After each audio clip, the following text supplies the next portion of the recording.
So here's what happens. Every once in a while, the universe, okay, sends you something special, okay? And you recognize it and you work on it. So one of the things that happened to me was I was living with Erin, wife number 6, in New York City. We were living on 9th Avenue and 55th Street, which is the heart of the concrete jungle. I mean, there's not a tree for miles, okay? There's not a single tree. We're on the 6th freaking floor, so way up high, not near any reason where any insects. We didn't even have screens because the freaking, the mosquitoes didn't even come up there. So you're talking about the concrete jungle. And then all of a sudden, one day, this is 670 square foot apartment, tiny little apartment. And all of a sudden, a giant dragonfly, the biggest dragonfly I've seen in years, okay, flies into the apartment. And of course, my wife starts screaming, "Oh my God, she starts screaming and screaming and screaming. And I'm like, honey, I got this. Don't worry, I will save you from the," and I didn't say dragonfly, I said dragon. "I will save you from the dragon," okay?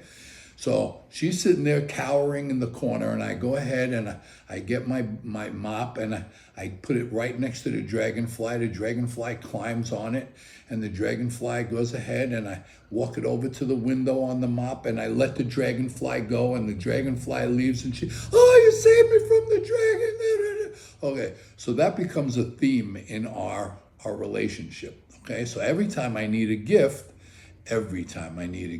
I would just go ahead and buy dragonfly buttons for some jacket that she wanted to change the buttons on. I would buy a dragonfly ring. I would buy a dragonfly. So dragonflies became part of our existence, and they kind of cemented how much we loved. I saved her from the dragon. She loved me for it. That was a big thing. Okay.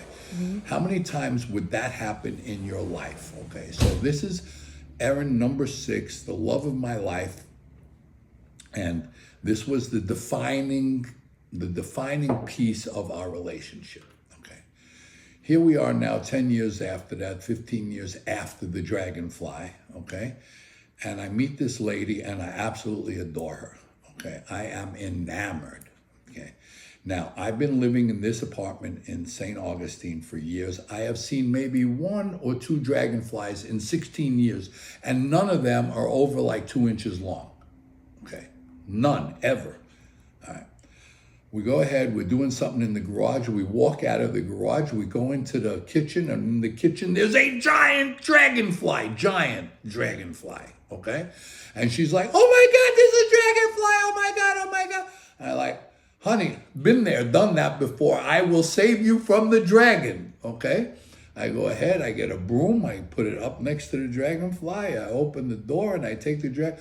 Okay, so I saved her from the dragon. Eventually, I tell her the story of Erin and how the love of my life then and the love of my life now, what's the chances of the same exact event, exactly the same event happening to 2 women in your life that you are hopelessly in love with? How could that possibly happen?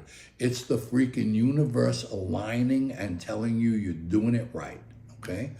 So we eventually, and not eventually, I mean within months, okay, decide that we want to celebrate our relationship. And how should we do that?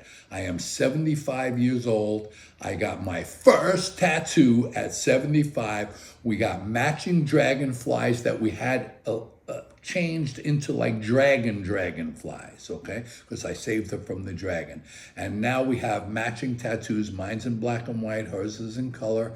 And they match absolutely perfectly. And we have dedicated our love to the universe picked us. I didn't pick her, she didn't pick me, the universe picked each other.